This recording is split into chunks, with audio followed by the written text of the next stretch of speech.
Sebenarnya data terkait dengan kesehatan itu tentu berada di dashboard Kementerian Kesehatan.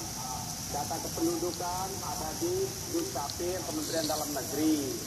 Data-data lainnya, perbankan dan seterusnya yang rahasia sebabnya sesuai undang-undangnya itu tersebar di sektor-sektor. Nah, kalau data terkait dengan COVID ini, tentu ada koordinasi dari daerah masukkan di dashboard, ya. Di dashboardnya itu diupload dari daerah, dikelola di Kominfo. Ya. Ya, di Kominfo baru dilakukan pengecekan datanya.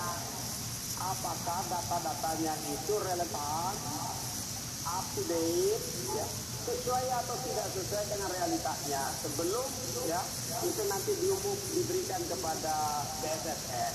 Ya. Untuk dilakukan revisi seperti saya sampaikan tadi, baru terakhir diumumkan di dashboard Kementerian Kesehatan atau gugus tugas.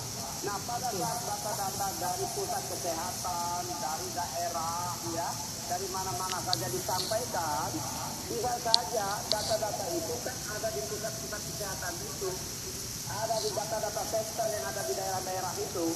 Iya. Tapi bisa saja terjadi proses itu tersebar di mana-mana. Baik. Bang Joni, sejumlah pengamat telekomunikasi menyebut bahwa pemerintah itu cenderung menganggap sepele kasus kebocoran seperti ini dengan sanggahan. Apa tanggapan Anda? Sangat serius pemerintah memperhatikan data push, data leak, sangat serius, ya. Yang menjadi persoalan apa yang dilakukan pemerintah dalam perlindungan data-data masyarakat, dia harus mengacukan pada hukum. Karena salah tidak mengacu pada hukum, pemerintah bisa salah juga. Karenanya begitu penting kita untuk melengkapi hukumnya, termasuk di dalamnya payung hukum terkait dengan Undang-Undang Perlindungan Data Pribadi yang saat ini RUU-nya sedang berproses politik di DPR. Ya. Dan mengurus data, tidak data ya melalui cloud computing, tidak sesederhana seperti mengurus arsip yang secara fisik kita lihat di ruang arsip.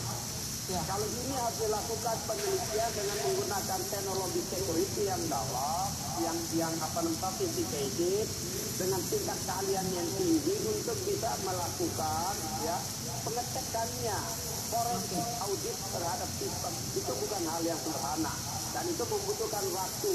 Saat ini terjadi serangan terhadap data di Indonesia, misalnya baru-baru saja penyelenggara sistem elektronik ya seperti Bukalapak, Tokopedia, Bineka, ya itu diserang, data KPU diserang, ya. Sekarang data COVID dianggap diserang juga. Nah, proses ini ditanggapi serius, tapi tentu tidak bisa ngomong di ruang publik ya, karena dia sedang berproses. Dan apalagi data-data ini kalau disampaikan justru bisa membocorkan data, jadi harus betul-betul dilakukan dengan penuh kehati-hatian dan proses yang prudent. Baik, selanjutnya Bang Joni, Anda katakan tadi proses politik di DPR ini sedang berproses untuk mengesahkan RUU Perlindungan Data Pribadi. Sejauh mana ini bisa didorong supaya lebih cepat lagi, karena semakin urgen saja ini.